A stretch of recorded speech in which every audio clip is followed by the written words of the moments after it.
Persons listed on that side, presidents on that side. Yes. There you go. Are you ready? I'm ready. Well, hello, and welcome to the Campanile Show.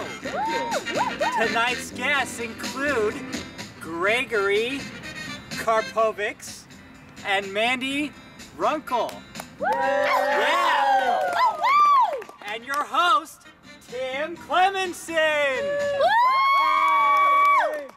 Hello, and welcome to the Campanile Show.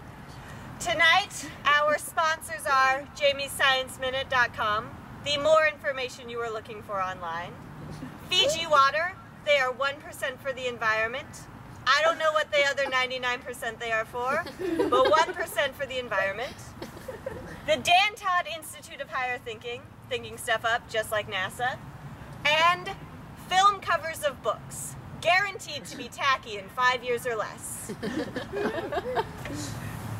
And now, it's time for a little thing we like to call the news. Technical difficulties.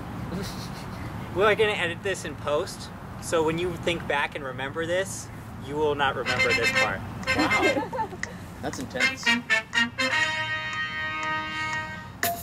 And now, live from the newsroom, Tim with Around the Shower House in 60 seconds. Dateline, Whitworth University, The Loop. Today's the 14th.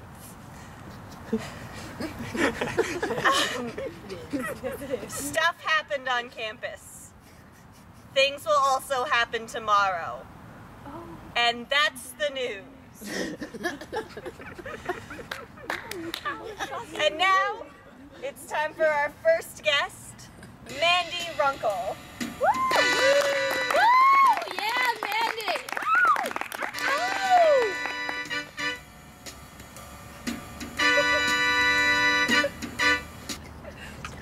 Hello, Mandy. Welcome to the show. Thank you for having me tonight. Oh, well, thank you for being here. So, tell me, Mandy, seeing as you are, in fact, a deadly warrior, as I'm told, Yes. could you tell me, would you say that chickens have large talons, No. in your professional opinion? No. No? No. Who Are, would think that? are you sure? Yes. Napoleon Dynamite. Napoleon Dynamite would Napoleon's think that. wrong. See what she is saying about the leader of France. I understand. We applaud Politics. your attempt. Yes. Next question. Also as an expert, who should I buy my next shark cage from? I mean, I want a good brand. Toys R Us. Toys R Us. Toys R Us. Or Babies R Us. Yeah. Either one. Provide very good shark cages. Any particular materials that I should use? I don't want my sharks getting out. Foam. They are the third most dangerous Foam. foe. Foam. Yes. All right. I've heard mixed reviews from the Toys R Us ones. Yeah, Babies R Us are a little bit better, but, you know, they're pretty equal. All right. Babies R Us, sponsoring our next shark cage. Mandy, Yes. Miss Runkle, you're great. Thank you. Could you please describe the process of making a citizen's arrest, being a deadly warrior and all? Well, there's several things you need to do. First of all, you need to think that somebody is about to commit a crime. They might not have committed it yet, but if you think they're about to, then you approach them and say, "Sir, ma'am, I think you're about to commit a crime. I'm going to arrest you now." And you politely punch them in the nose, throw them on the ground, and take your handy pair of handcuffs and walk them to the nearest police station. All right. Would you explain how to politely punch someone in the nose? You could use our light man for a demonstration if you want. I would love to. Here, sir. You want me to take that? I'll shine it. I won't actually punch you. I'll just demonstrate. Okay. So what you do is say, sir, you're about to commit a crime. I'm going to have to arrest you. You say, I'm sorry, and you punch them. And then when they fall to the ground, you take out your handcuffs. All So right. always apologize beforehand because they might not listen afterwards. I understand. It's like reading the Miranda rights. Yes. All right. Let's give Jamie a round of a hand for almost getting punched. Woo! All right. That's enough hands. Now tell me, Mandy. Final question. So this one's worth $1 million. You have to get it right, though. You have to get it right. Okay. Could you tell us why cows have one boob but five nipples? I'm reading the teleprompter. Katie, that is a very complicated answer because there's just no way to describe the beauty of nature and adaptation. Yeah, I can't sum all that up for you in our 15-minute segment. I'm sorry. I understand. The correct answer was in fact the X-Men, so I'm sorry. So I don't get to know. Not tonight. Maybe next time. So close. Ladies and gentlemen, Mandy Runkle. Up next we have Gregory Tarpovics. Oh yeah! Greg, come on down. Check him out.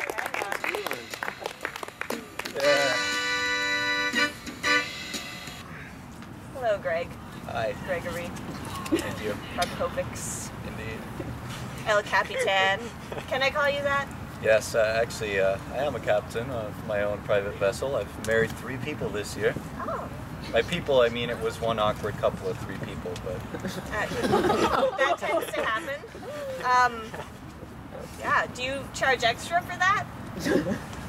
well, when you're out in international waters, I mean, it's really hard to apply your standard marriage fees. Yeah. So, I mean, I just make sure they buy some of the martinis or some of the booze, and we all get along just fine. It's best if they do that beforehand, I think. Oh, you never know these days. Alright, so on to the real questions. The real thinkers that I have here in my hand in the teleprompter. What would you say, being from Bolivia and therefore an expert on this, what would you say is the best Thanksgiving food? All right. Well, Katie, that's a very interesting question, actually. The best Thanksgiving food you can have is actually llama. Now, what you got to do is, no, it's great, healthy meat, but you got to prepare it the right way, and it comes out so tender. And you know what? You can put stuffing on it, but the neatest thing about it is that llamas won't join in a union against you. Now, the turkey union's been at it for years now, and those riots are getting up there. You know, so we got to watch out with that. Llamas, on the other hand, are from Bolivia and South America, and you know what? It's just time to branch out to another group. Sorry about the pain turkeys. I understand. According to my fact checker over here, turkeys in fact have large talons, so they sound like dangerous foes in a riot. Yeah. So, next question. Slightly less serious, a bit more jolly, I would say. Why does the Pope wear white, and the priests wear black? Well, it's just fashion.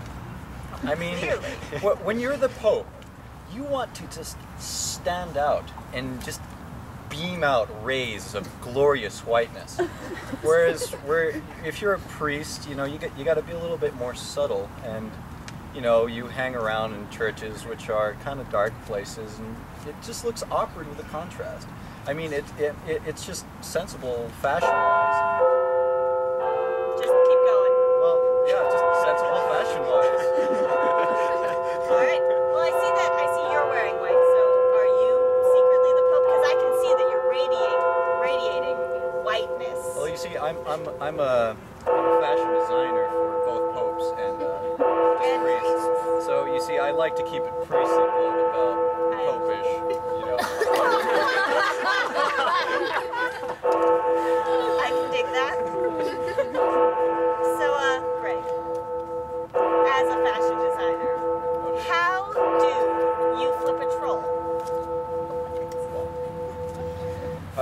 are we talking mountain trolls or just...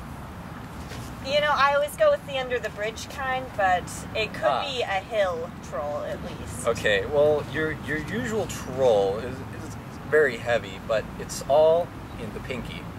And the important thing is, could you be my troll? Sure.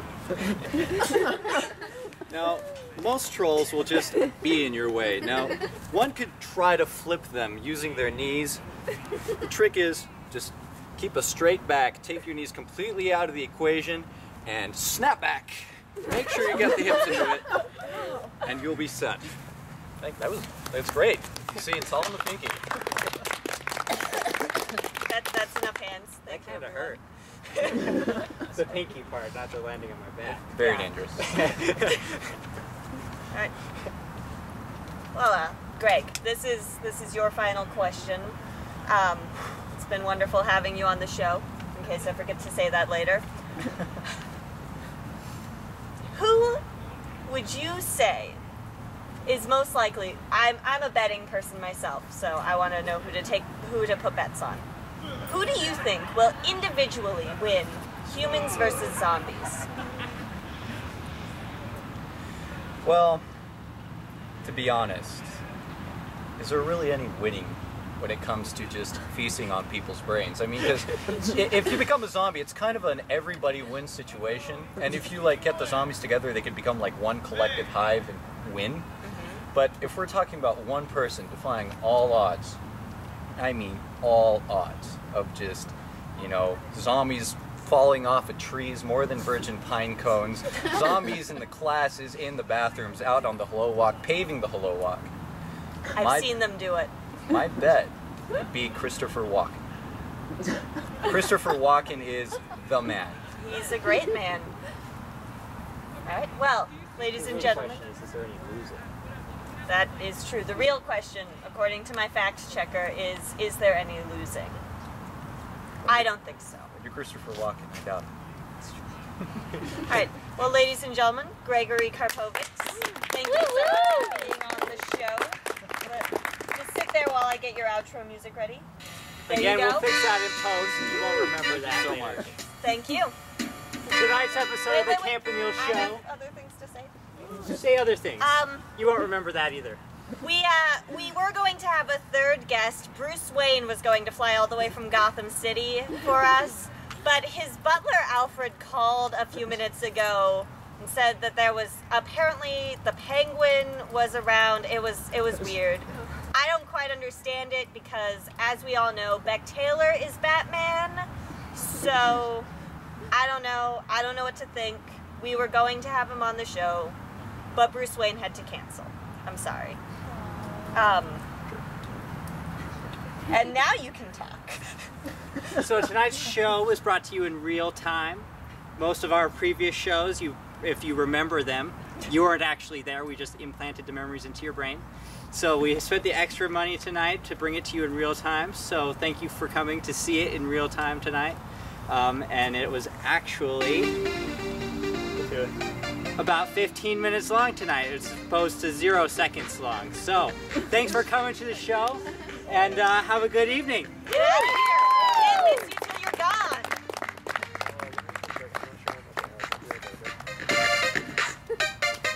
Thank you so much, guys. Thank you for coming, everyone. Oh, It's That coming stopped. back. It's coming back.